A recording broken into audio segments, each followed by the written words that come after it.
Встречай, Родина! В Руздраме состоялась долгожданная встреча с публикой, где абхазские студенты ВТУ имени Щепкина представили свой дипломный спектакль.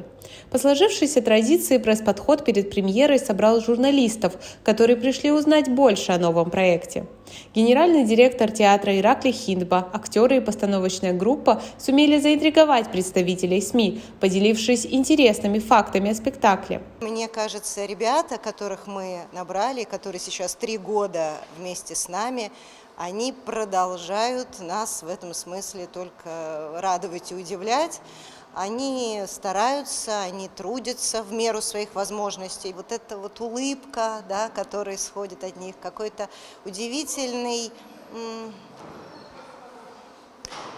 не знаю, какое-то добродушие, простота, искренность, да, и я очень надеюсь, что вы все это увидите сегодня в спектакле, хотя, безусловно, они, конечно, будут волноваться, но мне кажется, Абхазия, она наполнена вот этой какой-то искренней добротой, радушием. Спектакль, он вышел из экзамена, скажем, по сценической речи, когда мы индивидуально каждому студенту выбирали отрывок из художественного произведения, да, Фазиля Абдулыча, выбирали на основе, естественно, да, студенческих данных, да, чтобы материал студенту подходил, и в итоге собрали, благодаря Алексею Владимировичу, в единую какую-то композицию, да, в такую вот общую концепцию, чтобы протянуть все-таки одну единую мысль спектакля. Сбор абхазских студентов, целевая группа в театральный институт имени Щепкина – это стратегический проект.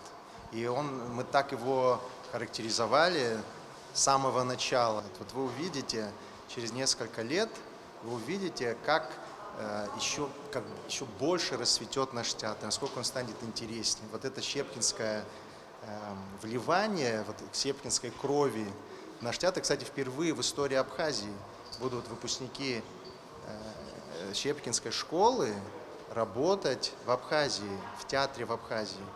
Спектакль, основанный на произведении Искандера «Человек и его окрестности», приурочен к 95-летию автора. Яркие образы и интересные перипетии стали основными аспектами, которые уже успели привлечь внимание публики. Сами же юные артисты поделились инсайтами о подготовке к выступлению.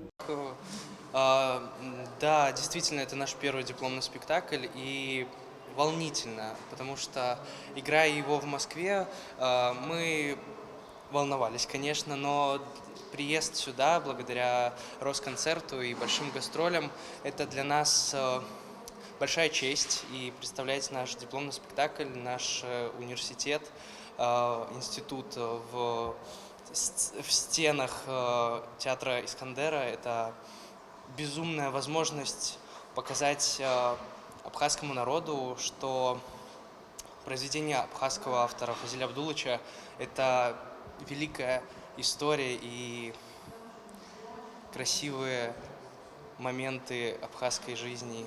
В этом спектакле у меня роль, она такая больше как спайка самого Искандера, его персонажей и в какой-то степени меня самого.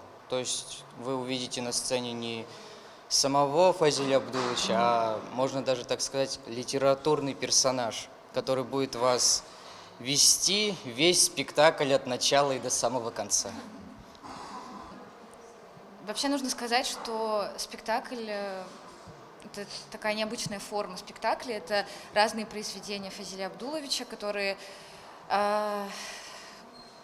В общем, вы увидите. Это музыкальные вставки, хореографические вставки. По поводу подготовки, так как спектакль родился на основе экзамена по сценической речи, подготовка, соответственно, идет в первую очередь, начиная с речи. И разбор любого произведения, ты должен понимать, о чем ты говоришь, кому ты это рассказываешь, для чего ты это рассказываешь. Актуальные смыслы, светлые эмоции, глубокие идеи – все это нашло свое отражение в работе молодых актеров, стремящихся озвучить вопросы современности через призму классики. В завершении сезона в театре также подведены итоги и отмечены лучшие работы. Режиссер спектакля Олеся Невмержицкая стала обладательницей приза в номинации «Лучшая режиссерская работа». Кирилл Шишкин признан лучшим исполнителем мужской роли за образ сэра Джона Фальстафа в спектакле «Виндзорские проказницы». А Анна Гюригян завоевала звание «Лучшая женская роль» за свою интерпретацию Аманды Уингфрид в «Стеклянном зверинце». О! Над парком гремит радиол. Зевая парни и девчат. Танцует вечерняя школа. За поясом книжки торчат. Да, продолжаем нашу экскурсию. Здесь пришлый народ. Первая встреча с родными зрителями изобиловала эмоциями и ожиданиями будущих представлений. Зрители уже с нетерпением ждут новой захватывающей программы от талантливых студентов и профессионалов театрального искусства. Алиса Адлиба, Сандро Облотья, Абаза ТВ.